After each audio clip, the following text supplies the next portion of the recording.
Life में हो जो रेडियो जंक्शन, फिर दिल बोले no more tension. Radio junction, no more tension.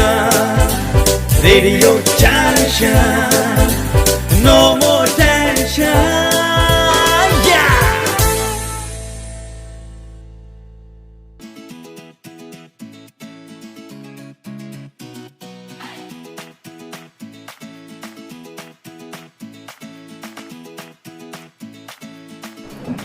नमस्कार दोस्तों, मैं आपके साथ आपके दोस्त आरजे शालिनी सिंह और आज हम हैं दिल्ली के गरिमा गृह में। मित्र ट्रस्ट के साथ जुड़ी हुई हैं कांता जी और ये प्रोग्राम मैनेजर हैं। ट्रांसजेंडर के बारे में सर्वे करना, सर्वे के साथ साथ उन्हें शिक्षा की दिशा में मोटिवेट करना, उनके हेल्थ इश्यूज़ को उन्हें गाइड करना, उनके और भी तमाम जो समस्याएं हैं उसको लेकर प्लानिंग्स करती हैं और कैसे वो फील्ड में वर्क किया जाए। तो सोशल वर्कर के साथ में, ऑर्गेनाइजेशन के साथ में, कमिटी के लोगों के साथ में ही इस तरफ प्रयास किए जा रहे हैं ताकि उन्हें संरक्षित किया जा सके, उन्हें सुरक्षित किया जा सके और उन्हें आगे बढ़ने के लिए मोटिवेट किया जा सके। तो हम आपसे मिलवाएंगे कांता जी से भी और जानेंगे उनकी ज़िंदगी का एक्सपीरियंस भी कि ट्रांसजेंडर के साथ काम करने के बाद सोच में कितना परिवर्तन आता है और परिवर्तन के साथ साथ समाज में कितना परिवर्तन उन्होंने देखा है अपने वर्किंग टाइम में। क्या करती थी, गुड मॉर्निंग मुंबई, ये सब। तो एक बहुत खुशी हुई और मेरे जो मेरी भावनाएं हैं वो सैलाब की तरह उमड़ रही है मेरे अंदर से। और भाई पन घट पे मोहे नठ खट शाम, लग जा गले से फिर ये हंसी रात हो न हो। टाइम 12th के बाद जब मैं मित्र में आया तो मुझे थोड़ी सी घबराहट हुई कि हम जैसे लोग होंगे, क्या होंगे, कैसे होंगे। मतलब एक अपनी खुद की पहचान होती है, वो मुझे मालूम नहीं थी। लेकिन जब मैं मित्र ट्रस्ट में आया तो मुझे खुद की पहचान मिली कि मैं क्या हूँ और मुझे किन चीज़ों में इंटरेस्ट है। दोस्तों हमारे साथ हैं कांता जी। अभी हमने बात की कि हम आपसे परिचय कराएंगे कांता जी का, तो कांता जी हमारे साथ हैं। कांता जी, आपका भी बहुत बहुत स्वागत है हमारे इस कार्यक्रम में। जी धन्यवाद। कांता जी, आप काफ़ी लंबे समय से ट्रांस कम्युनिटी के बीच में, इनसे जुड़ी ऑर्गेनाइजेशन के बीच में काम कर रही हैं, तो कितने वर्ष हो गए आपको काम करते हुए? अगर जो मैं अपना वर्क एक्सपीरियंस की बात करूं तो मैं पिछले 15 साल मुझे हो गए हैं जो मैं ट्रांसजेंडर्स के साथ काम कर रही हूं। जब आप इनके लिए काम करने आई थी तब आपकी सोच में ट्रांसजेंडर क्या था? जैसे बाकी लोगों का आज भी है कि ये लोग समाज से अलग हैं या फिर ये गंदे लोग हैं, या फिर जैसे इनका एक 3 व्यवसाय हैं जो कि ये करते हैं कि जैसे एक तो हो गया कि बैगिंग की भी भीख मांगना, दूसरा हो गया कि अगर जब बच्चा होता है या शादी ब्याह होता है तो उसमें मांग के खाना, बधाई मांगना, और तीसरा होता है कि ना चाहते हुए भी ये सेक्स वर्क में इन्वॉल्व होना, तो जिसमें देह व्यापार करते हैं लोग, जबकि चाहते नहीं है कि हम उसमें जाएं, क्योंकि आने वाले टाइम में या मैं अभी की बात करूं जो निकल चुका है कि उसमें कहीं पे इतने ऑप्शंस नहीं है कि भी हम कर सकें, और करते भी हैं तो जो हमें मतलब जिस नज़र से देखा जाता है ट्रांसजेंडर्स को वो अच्छी नज़र से नहीं देखा जाता। जब भी हम बात करेंगे कि हमें बहुत लोग ऐसे कि हाँ चलो भी ट्रांसजेंडर्स के लिए हम जॉब ढूंढ लेते हैं या ट्रांसजेंडर को हम जॉब दिला देते हैं, लेकिन जब हम जॉब का माहौल जो होता है वो सेंसिटाइज नहीं होते, उन्हें नहीं मालूम होता कि मतलब ट्रांसजेंडर्स बेशक एक समाज का हिस्सा है, लेकिन कहीं ना कहीं थोड़े बहुत उनके कुछ ना कुछ चीज़ें अलग हैं जो कि वो चीज़ें प्रॉब्लम करता है। अगर जो मैं जॉब की वहाँ के लिए बोलूँ कि जब जाते हैं ना तो जिस तरीके से मैं जानती हूँ कि हाँ भाई एक लड़की और एक ट्रांसजेंडर ये सेम ही हैं, क्योंकि फ़ीमेल्स हैं, वो भी अपने आप को फ़ीमेल्स मानती हैं, तो उन्हें जो प्रॉब्लम होती है कि जैसे फ़ीमेल्स की बात करें कि कहीं पे भी जॉब की जगह पे अगर उसके साथ कोई भी हरासमेंट करता है या उसका बॉस हो गया या उसका कुलीग हो गया तो उसका एक टाइम सुनेंगे, क्योंकि वो फीमेल है, वो कहेगी कि मेरे साथ इसने कोई भी बदतमीजी की या भाई कुछ भी कमेंट्स कसा। लेकिन अगर जो वही चीज़ एक ट्रांसजेंडर के साथ होती है तो कहते हैं ट्रांसजेंडर है, शायद इसी की कमी होगी कुछ। तो ये फ़र्क आज भी है, बेशक भाई जॉब के लिए सोचते हैं कि हाँ भी वो करें, लेकिन ऐसा नहीं हो पाता। कई बार लोग ये भी समझते हैं कि ये तो शरीर से मर्द है और खाली कपड़े पहनता है ट्रांसजेंडर होने के नाते और बताता है ट्रांसजेंडर है, और ये है तो मर्द, इसके साथ कौन बलात्कार करेगा, तो ये दिक्कत भी आती है। ये दिक्कत आती है कि जब जो बोलता है कि बलात्कार, अब देखिए कि पता नहीं मुझे मतलब ये बोलना चाहिए कि नहीं बोलना चाहिए, जबकि ये मेरे खुद के एक्सपीरियंस में है कि अगर जो करते हैं मतलब हरासमेंट उसके साथ या सेक्सुअली हरासमेंट, कि वो उनके साथ ज़बरदस्ती एनल सेक्स करते हैं, गुदा मैथुन करते हैं। और सबसे बड़ी बात ये है कि कहीं पे भी उसमें ये नहीं लिखा हुआ कि भाई अननेचुरल सेक्स जिसे बोलते हैं। अगर जो अभी तो 377 में कुछ बदलाव आए हैं, लेकिन उससे पहले की हम बात करें कि कोई ये कहता था कि मेरे साथ सेक्सुअली मतलब हरासमेंट हुआ है, मेरे साथ जोर जबरदस्ती की गई है, तो क्या होता था कि वो कहेंगे एनल सेक्स किया, गुदा सेक्स किया, तो उसमें क्या है, वो तो है अननेचुरल है। तो दोनों की बजाय वो उस पर लागू होता कि भी अगर जो मेल टू मेल हैं वो कर रहे हैं आपस में, तो वो उस श्रेणी में आते थे। लेकिन अभी जो है इस चीज़ में थोड़ा सा बदलाव आया 377 में। दोस्तों, ये जो विषय है गंभीर है कि सेक्स जैसी चीज़ नैतिक हो या अनैतिक, प्राकृतिक हो या अप्राकृतिक, ये संवैधानिक रूप से ज़बरदस्ती की जाए तो ये गुनाह है और इसके लिए सज़ा का प्रावधान है। हम महिलाओं को ये अधिकार मिले हुए हैं कि हम अगर किसी से भी संबंध स्थापित करते हैं और वो जोर जबरिया संबंध हमारे साथ स्थापित करता है, दोनों बातों में अंतर है, और जोर जबरन किया गया कोई भी संबंध जो है उसके लिए सज़ा के प्रावधान है। और ऐसे भी प्रावधान है कि कह सकते हैं कि अगर आपका वैवाहिक जीवन में आपका पति भी आपके साथ ऐसा करता है तो वो गुनहगार है और उसके सज़ा के लिए प्रावधान है। तो जब पारिवारिक रिश्तों में जहाँ हक माना जाता है वहाँ पे भी ये गलत और नैतिक नहीं गलत माना गया है, नैतिक नहीं माना गया है, अपराध की श्रेणी में है। तो कोई भी व्यक्ति हो, स्त्री या पुरुष, कानून भले ना हो लेकिन अधिकार सबको है, और जोर ज़बरदस्ती किया गया, छीना झपटी के साथ की गई हर घटना निश्चित रूप से सज़ा के प्रावधान में आनी चाहिए। और ये लड़ाई अभी जारी है ट्रांसजेंडर समुदाय की, और इसके लिए लोगों को आगे आना होगा और उनके अधिकारों के लिए सिर्फ उन्हें ही क्यों, हमें भी सोचने की ज़रूरत है कि आप पुरुष हैं और आपके साथ कोई गलत व्यवहार करता है तो आपका अधिकार है कि आप शिकायत करें। तो ये भी एक ह्यूमन है, इंसान है, ये एक तीसरी श्रेणी में है और इनको भी अधिकार है कि ये शिकायत करें। तो सुरक्षा का भाव सभी को देने की ज़रूरत है और सबका हक भी है। और हमारे साथ कांता जी हैं। कांता जी खुद एक माँ भी हैं, एक महिला हैं, तो जाहिर सी बात है कि ये इस भाव को बहुत अच्छी तरह समझ सकती हैं और इतने वर्षों से इन्होंने कार्य किया है ट्रांसजेंडर के साथ में, उन बच्चों को सुना है एक माँ की तरह, एक औरत की तरह, तो उनके अंदर के स्त्रीत्व को भी जाना और समझा है। हम और आप यूं ही बात करते हैं, कुछ लोगों से मिलते हैं, लेकिन इन्होंने एक लंबा समय बिताया। कांता जी, आपकी लाइफ में बहुत सारे बच्चे आए होंगे, तो उन्होंने अपने परिवार के बारे में भी आपसे बताया होगा जी। तो क्या कभी ऐसा भी मौका लगा कि उनके परिवार वालों से आप लोगों ने संबंध स्थापित किए हो, बातचीत की हो? जी, जैसे मैं अपने काउंसलिंग जब हम करते थे कि भाई कोई भी हमारे पास आया है, यहाँ तक कि ऐसा भी हुआ है कि जो पेरेंट्स यहाँ पे आए हैं उन पे हाथापाई भी की गई है, मतलब उन्होंने अपने बच्चे को मारा हमारे सामने कि भाई ये ऐसा नहीं है, ये पैदा हुआ था, हमने इसको पैदा किया है। जैसे माँ इमोशनली बोलते हैं कि मैंने पैदा किया था, ये लड़का है, ये लड़कियों जैसा क्यों व्यवहार कर रहा है, इसको तो कोई बीमारी है, मैंने इसको डॉक्टर से दिखाना है। तो बहुत सारी चीज़ें होती थी, या बोलते थे कि बाबा को पास लेके जाना है, कोई झाड़ फूंक करेगा तो ठीक हो जाएगा। बट उन चीज़ों का जो आज मैंने भी देखा वो ज़ीरो रिज़ल्ट आया है। तो उनके पेरेंट्स से भी बात किया, मैं एक दो अपने एक्सपीरियंस शेयर करूँगी यहाँ पर कि एक स्टार्टिंग में जब मैंने बात किया किसी से तो उन्होंने बोला कि भाई मेरा बेटा है ये और इसको प्रॉब्लम है, इसको कोई ऐसा दिक्कत नहीं है, बीमारी है। तो हमने उसको समझाया, जो पेरेंट्स था, मैंने उनको बात किया कि आप अगर जो ये दिखाते हो तो ये बद से बदतर हो जाएगा, ये ठीक नहीं हो पाएगा, क्योंकि हमने कहीं से इसे अर्जित नहीं किया, हमने इसको कहीं से बाहर से नहीं लिया, ये हमारे बॉडी में है। अगर जो एक भाई ऐसा है, आपका बेटा एक ऐसा है और आपका एक बेटा जो है वो सो कॉल्ड जैसे कहते हैं मर्द, कि भाई वो हेड्रोसेक्सुअल है, अगर जो उसको आप सिर्फ और सिर्फ 5 मिनट भी बहुत ज़्यादा बड़े, 1 मिनट के लिए आप रेड लाइट पे उसको एक सिर्फ चुन्नी ओढ़ के खड़ा करने के लिए बोल दीजिए, वो नहीं करेगा। और ये इसको आप कहोगे कि ये लंबे बाल करे या कपड़े पहने, वो उसमें खुश है, तो फिर भी वो ना मानते हुए कि नहीं नहीं हम तो दवाई दिलाएंगे, और उन्होंने वो चीज़ किया और उसकी हालत ख़राब हो गई, बद से बदतर हो गई, उसकी सोचने समझने की शक्ति चली गई। लेकिन आज उनकी बात कर करके कंटिन्यू हम फॉलो करते रहे, आज वो बहुत अच्छे से है, अपनी फैमिली के बीच में है और उसे एज ए ट्रांसजेंडर एक्सेप्ट किया हुआ है। उनकी फैमिली से बात करने से कंटिन्यू। लेकिन इसमें टाइम लगा, ऐसा नहीं हुआ कि आज हमने शुरू किया तो कल ख़त्म हो गया। टाइम लगा हमें, आज से शुरू करके 6 महीने लगे, साल लगा, 2 साल लगे, लेकिन आज वो अपनी फैमिली में बहुत अच्छे से है और एज ए ट्रांसजेंडर अपना भी ख्याल रख रही है और अपने फैमिली का भी ख्याल रख रही है। और ऐसे ही दूसरा भी एक है कि अपनी फैमिली को छोड़ के चला गया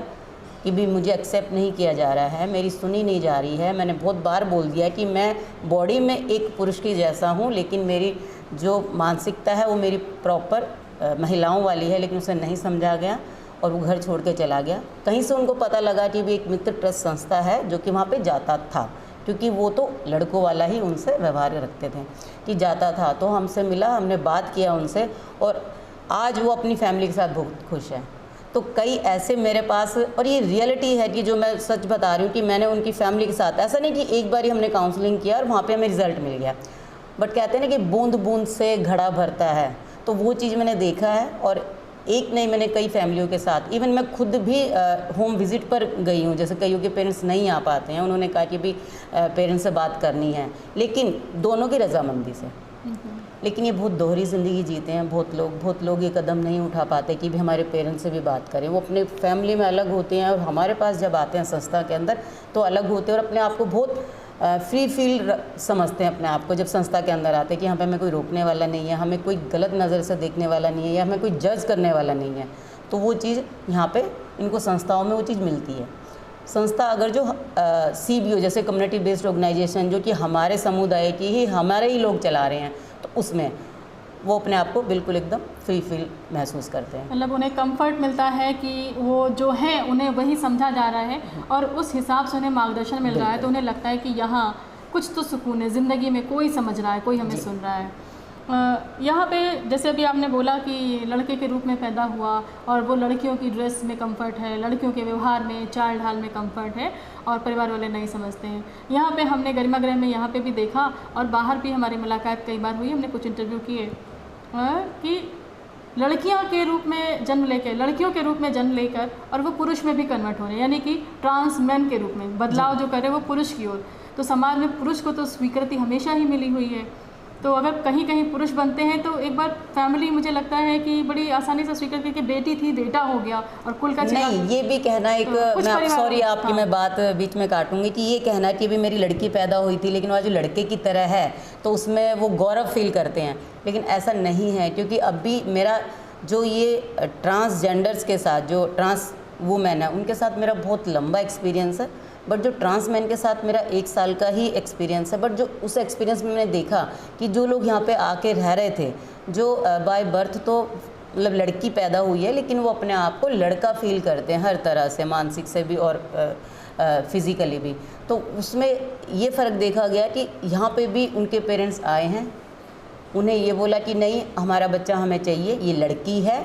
और वो लड़की ही रहेगी, हमें नहीं चाहिए कि वो शॉर्ट हेयर रखे या हमें नहीं चाहिए कि वो लड़कों की तरह रहे, हमें इसको लेके जाना है। पुलिस तक भी यहाँ पे आ गए थे गरिमा गृह में, लेकिन बच्चे ने भी बिल्कुल मना कर दिया कि मैं नहीं जाऊँगा, मैं अपने हिसाब से रहूँगा, बेशक मैं बॉडी मेरी फ़ीमेल की है बट मैं उसमें कंफर्ट नहीं हूँ, मुझे मेल बनना है। लेकिन पेरेंट्स ने स्वीकृति नहीं करी, वो कह रहे थे कि नहीं हमें लेके जाना है। ऐसे ही एक नहीं कम से कम 4-5 केस हमारे सामने अभी 1 साल के अंदर ऐसा हुआ है, क्योंकि बहुत शॉर्ट टाइम है 1 साल तो हमें सोचने समझने में ही निकल जाता है। तो इतना मतलब जज करना कि हो सकता है आने वाले टाइम में स्वीकृति मिले। अभी आज की ही बात है रिसेंट, उसके पेरेंट्स इतना मतलब फोर्स कर रहे हैं, इवन उन्होंने अपर सर्जरी भी करा ली है, फिर भी वो ये कह रहे हैं कि नहीं तुम आ जाओ,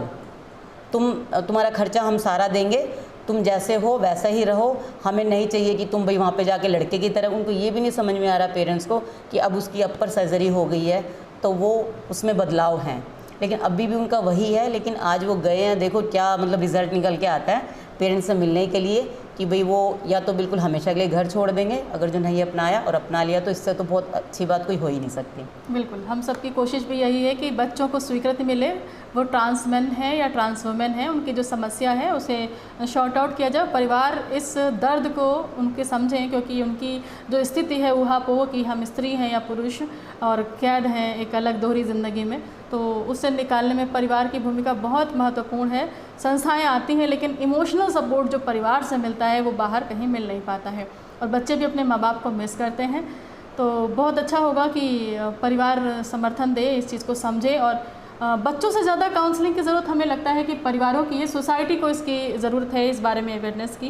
कांता जी, सोसाइटी में अवेयरनेस के लिए आप लोग क्या कर रहे हैं? सोसाइटी में जो हमारी साइड से है यही है कि हम पूछ करके, हम ऐसा नहीं करते कि भी हम ज़बरदस्ती से किसी के भी पास चले जाएं। सबसे पहले तो हम पेरेंट्स को अप्रोच करने की कोशिश करते हैं कि अगर जो कोई दिक्कत ना होए। लेकिन कई बार ये होता है कि हमें ना कुछ चीज़ें गुप्त रख कर के भी हमें बात करनी पड़ती है, ये ना कहते हुए कि भी आपका बेटा या बेटी ऐसी है।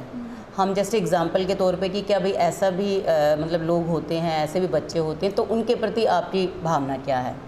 तो वो उस टाइम फिर पता चलता है कि भी उनकी किस तरीके से मेंटलिटी है, किस तरीके से वो सोचते हैं। तो 1-to-1 भी हम करते हैं और अवेयरनेस ग्रुप अवेयरनेस कैंप भी हम करते हैं, जिसमें कि हम कुछ अपनी कम्युनिटी के लोग होते हैं, कुछ जनरल कम्युनिटी को भी मिक्स करते हैं, ताकि जो हमारे जनरल कम्युनिटी ये ना सोचे कि भी ये तो बिल्कुल अलग से है, ये समाज का हिस्सा ही नहीं है। तो इस सोच को थोड़ा कम करने के लिए, और अगर जो हम ये सोचेंगे कि हाँ भाई ये भी इंसान ही हमारी तरफ, देखिए किसी भी रूप में कोई भी पैदा हुआ हो, मेल या फीमेल, लेकिन वो अपने आप को क्या मतलब रखना चाहता है टेबल पे, अपने आप को क्या कहलाना चाहता है, तो वो उसकी अपनी एक इच्छा होनी चाहिए। ऐसा नहीं कि हमेशा हमें यही गर्व होना चाहिए कि हमारा बच्चा डॉक्टर बनेगा तो हमारा नाम होगा, या हमारा कोई बेटा बेटी कोई टीचर बनेगा तो ही हमारा नाम होगा, एक अच्छी मतलब कहीं पे उसको जॉब लगेगी तो ही ये होगा। नहीं, वो इसी उसमें रह करके, इसी जेंडर में रह के भी तो ये सब चीज़ें कर सकता है। तो मेरा यही है कि अगर जो भाई मतलब ये जो जेंडर है ये क्या रुकावट नहीं बनना चाहिए किसी भी चीज़ में। तो हम लोग 1-to-1 भी करते हैं, ग्रुप में भी काउंसलिंग देते हैं, साथ में हेल्थ कैंप भी रखते हैं, और एक छोटे छोटे ना वीडियोस जैसे आपस में, अभी रिसेंट की बात है तो इस पे अपना जैसे ऑनलाइन ऐप्स वगैरह पे, तो एक बहुत अच्छा है कि उन्होंने अपने पेरेंट्स को उसके ज़रिए बताना शुरू किया कि देखो ये भी है, मतलब लोग ऐसे भी होते हैं। ऐसे का मतलब कि भाई लड़का है तो लड़की जैसा फील करता है, लड़की है तो लड़के जैसा फील करता है, तो वो मतलब दिखा रहे हैं अपने पेरेंट्स को। तो वो भी एक बहुत अच्छा माध्यम है ये अपना टीवी चैनल से, और ऐसे ना ऐप्स वगैरह कई हैं, कई सर्जरी जैसे हो रही है आजकल, जैसे मीडिया में है कितना इसके ऊपर फोकस किया जा रहा है। जैसे आज अगर जो मैं रेडियो की बात करूं तो आप और हम यहाँ पे बैठ करके कि लोगों के अवेयरनेस के लिए ही तो हो रहा है कि भाई जो जानकारी हम रखते हैं वो आगे भी लोग रखें, जो चेन टू चेन की आज आपने मुझसे बताया मैं आगे किसी और से बताऊं। तो ऐसे ही आने वाले टाइम में ज़रूर हमारा ये फोकस है कि जहाँ पे हम कल थे वहाँ आज नहीं है, और आज हम जहाँ पे हैं कल आने वाले टाइम में वहाँ नहीं होंगे, हम इससे ऊपर ही रहेंगे। बिल्कुल, जागरूकता की दिशा में कदम जब बढ़ता है तो परिणाम निश्चित रूप से मिलते हैं। हाँ, थोड़ा वक्त ज़रूर लगता है। दोस्तों, बहुत सारी चीज़ें आपको क्लियर हो रही होंगी, और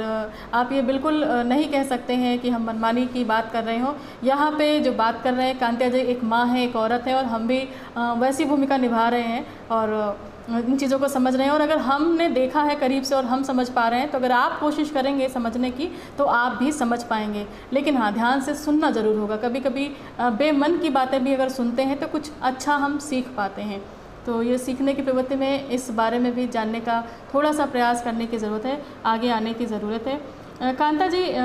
ट्रांसजेंडर में जैसे आपने बताया और हमने भी जाना कि समाज में स्वीकृति नहीं मिलती है, तो 2 ही 3 रास्ते बचते हैं। या तो किन्नर घरानों में शामिल होकर बधाई मांगे,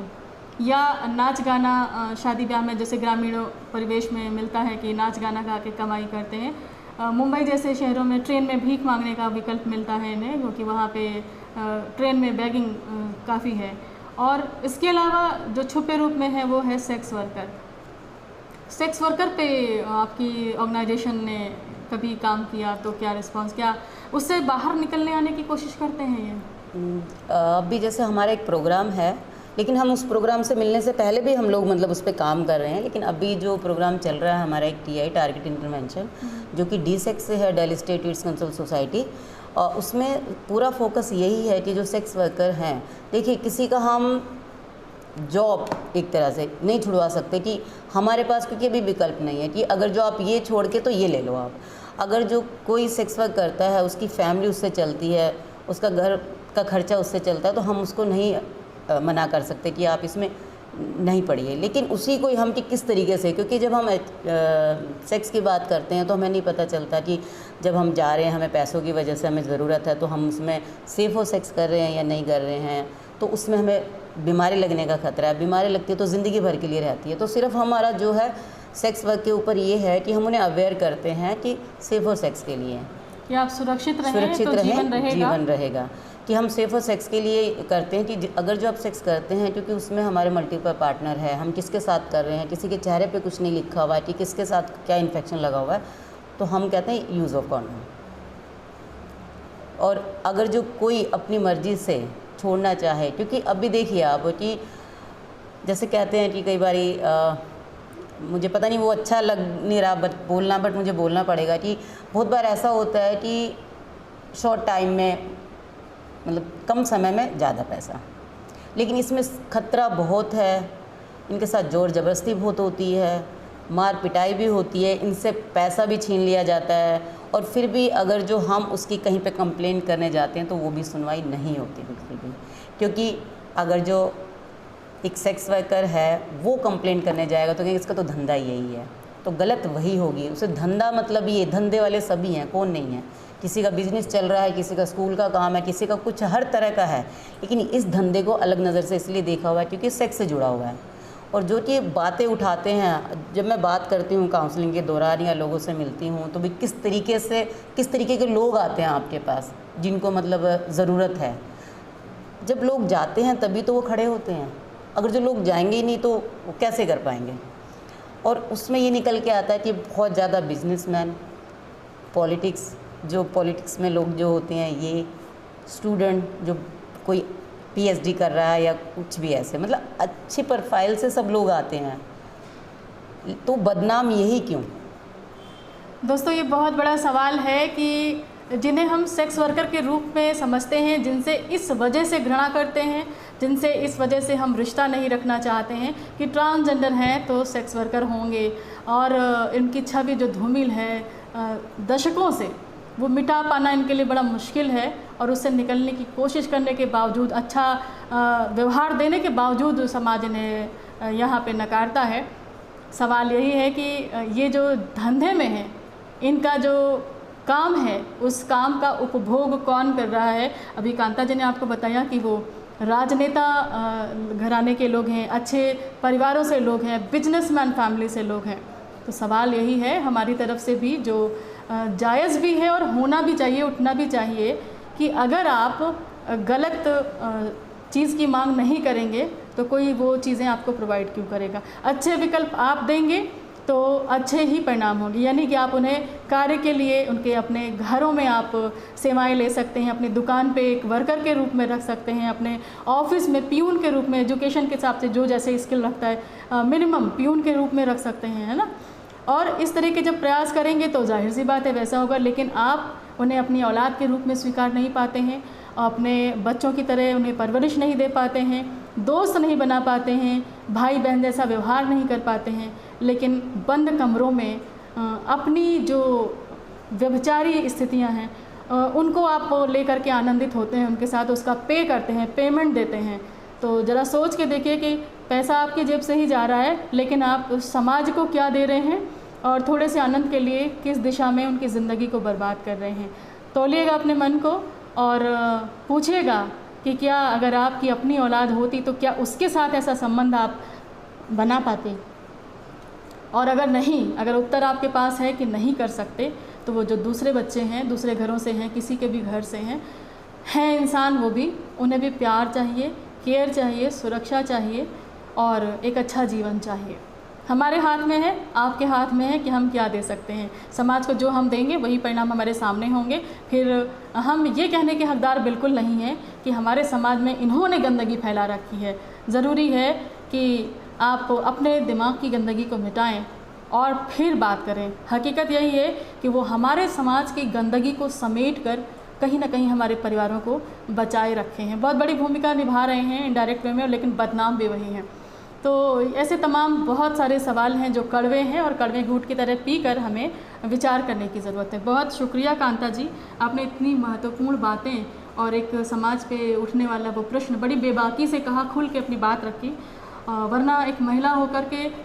ये चीज़ें रख पाना बड़ा मुश्किल होता है और गुपचुप तरीके से लोग काम करते हैं और बदनाम होते हैं। हमें लगता है कि कोई भी काम करें तो अब हमें अपनी आवाज़ बुलंद करने की ज़रूरत है और खुल के साफ आईना दिखाने की ज़रूरत है। ऑर्गेनाइजेशन के रूप में, एक प्रोग्राम मैनेजर के रूप में आप ये काम कर रही हैं इतने वर्षों से, बहुत खुशी हुई आपसे मिलकर जो है, और उम्मीद करते हैं कि हम आगे ऐसे ही और भी चर्चा में आपसे मुखातिब होंगे हमारे रेडियो पर भी, और फिर मिलेंगे बहुत सारी बातों के साथ, नई अपडेट के साथ, और सबसे बड़ी बात कि नई उपलब्धि के साथ कि जो बच्चे यहाँ पढ़ रहे हैं